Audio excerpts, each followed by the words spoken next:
Hi guys, welcome back to another tutorial on Blackboard. Today we're going to be taking a look at taking tests through the Blackboard system. So right now I'm in a Blackboard course, and if you're not sure how to do this, definitely check out our previous videos. So there's a couple of locations where your test could be. It could either be in course modules, assignments, or your professor might add another link here just for tests and quizzes. So my test is going to be in course modules, and you'll see here test 1. Now to get into the test, all you need to do is just click this button. One thing that I did want to say, make sure you're prepared to take this test before you begin it. Tests are set up in a lot of different ways in Blackboard. You'll see here there's a forced completion, multiple attempts, the due date.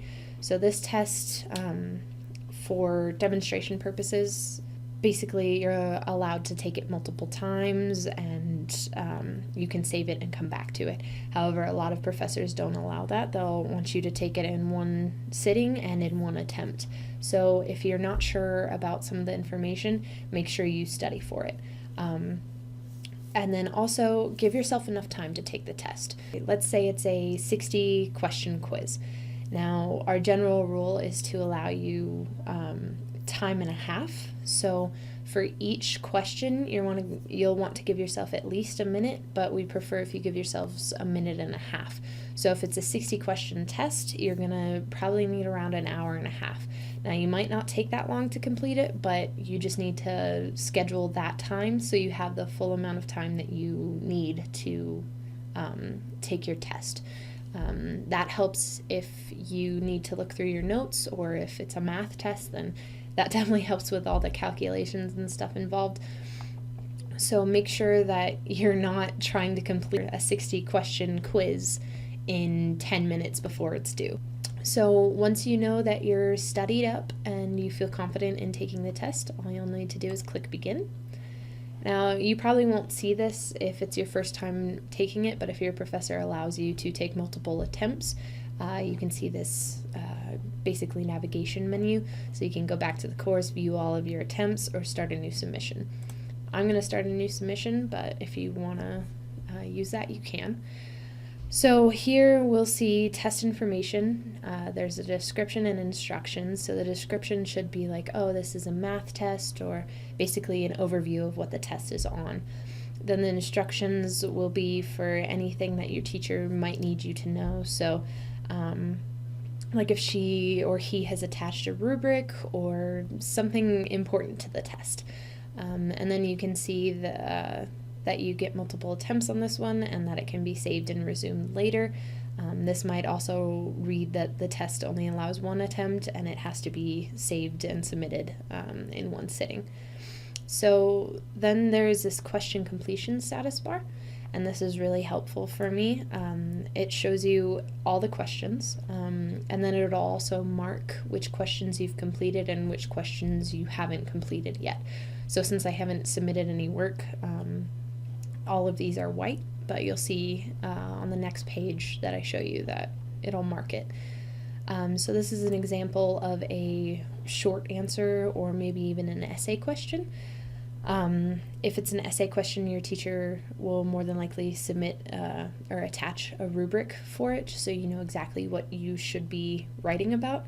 I'm not gonna fill out the answer completely just to save you guys time. But once I do that, you'll see that this saves it. This is very important to save your answer after every question. And if you don't see this, all you'll need to do is just click on it. I'll show you on the next page, but make sure you see this before you go on to the next question. And then also on the same kind of bar here, you can see how many points the question is worth. So this one's only worth 1 point. It basically just depends on your professor how many points she wants to give you. So after I've answered this, saved it, I'm going to click on the next question button, which is marked as 1 arrow. The double arrows will take you to either the last question, like the very, very last question in the exam, or the very, very first question. So I'm going to click on next. So you'll see here that question 1 is marked and grayed out with a little paper with a corner flipped over. This just means that I've saved my question. So that's very, very helpful. So this is an example of a fill in the blank question. So you'll just read the sentence and then fill in what you think goes there. And then once again, I'm going to hit the save answer button, and you'll see the check mark with the saved. Go on to the next question. Now this is a hotspot question. This isn't used very much. I've seen it in anatomy classes. He or she should give you a picture of maybe a human skeleton and ask, where's the femur, or where's the cranium, or something. And then all you'll have to do is just click on what you think is right. So this one's asking where are the eyes. So I click on this one. Now let's say I'm not sure which eye it is, or going with the anatomy example, I'm not sure which bone it is. All I'll have to do is hit clear, and then that'll clear the little marker, and then I'll just click again, and you'll see that marker is right there. Now your professor will give you a field of answers on the picture that are correct. So as long as you click in that general area, you should be able to get the question right. So after that, I'll check that it's saved, go on to the next one. Now this is a matching question. So basically your professor will give you sentences or questions and want you to match them with these over here. So if you think this one's C, click C, and so on and so forth. Then again, check that your answer is saved. Go on to the next one. So this is a multiple choice, multiple answer question. So if you see little boxes here, it means that more than one answer could be correct. So let's say I think these two are correct. So I'll click all of them, and it's really important to read all of these answers just so you can make sure that you get every single one that is correct on the exam. So see that it's saved, go on.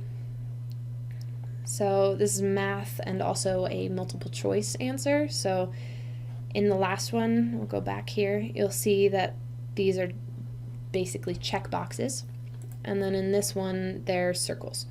So this means that only one answer is correct, or one answer is marked correct.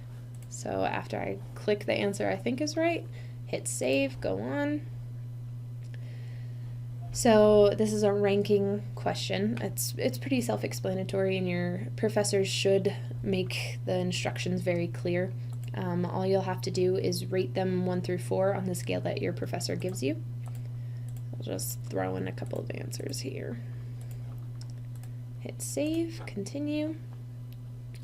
And then sometimes your professors will throw in an extra credit question, which I'm a fan of. I mean, who isn't? But you'll see it marked as extra credit here, and then more than likely here as well. And again, if you check the points, this one is worth 10 points. So you'll definitely want to answer all questions. Now you can see from the question completion status that I've answered every single question. Now let's say I'm one of the types that likes to go back and check my work. I don't have to keep scrolling through all of them. I can just hit the double arrows to go back to the first question, and then make sure I get everything right, double check it. And then after I go through the questions, I get to the end, and then you'll see the save and submit button. You'll click that, and then Blackboard will automatically prompt you to see if you actually want to submit it. So make sure that when you hit OK, you are confident in your answers and you're ready to submit it, because after you hit OK, you're not going to be able to go back and edit anything.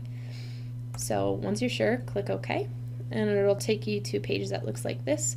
So you'll see your name, the test name, the course that's in, the date it was started and submitted, the due date, and then the time that you used to complete it. And then a handy thing about Blackboard is that most of the time you can see your results right away. So you'll just click OK. And if your professor allows it, you'll be able to see the correct answer. This one isn't allowing it, but you can see exactly what you got right and what you got wrong. So you'll see like 1 out of 1 points, which means that I got an A on that. The short answer questions or the essay questions will still need grading, so you won't be able to see your full score, but if it's just multiple choice or just straight answers, you'll be able to see this needs grading, where this needs grading is. You'll be able to see your actual score, and then you'll be able to see your attempt score if it allows multiple attempts. So just scroll through here, make sure you got everything, and then after that, click OK, and it'll take you back out to the page. So the last thing that I wanted to mention is that computers and the internet sometimes have glitches, which is why we recommend for students to save their answers after every single answer, especially if your professor has the entire test on one page. It's very, very, very important to save each and every answer just in case something happens. Now, if something does happen, all you'll need to do is contact your professor. So let's say you're halfway through a test and your power goes out. As long as you were going to complete the test in the appropriate amount of time and your professor allows it, he or she can reset your test for you so you can go back in and take it. Basically just talk to your professor if anything happens with your quiz to where you can't submit it or just any of those internet glitches or errors occur. So that's about it for today, guys. I hope you learned a lot during this video. Have a good day.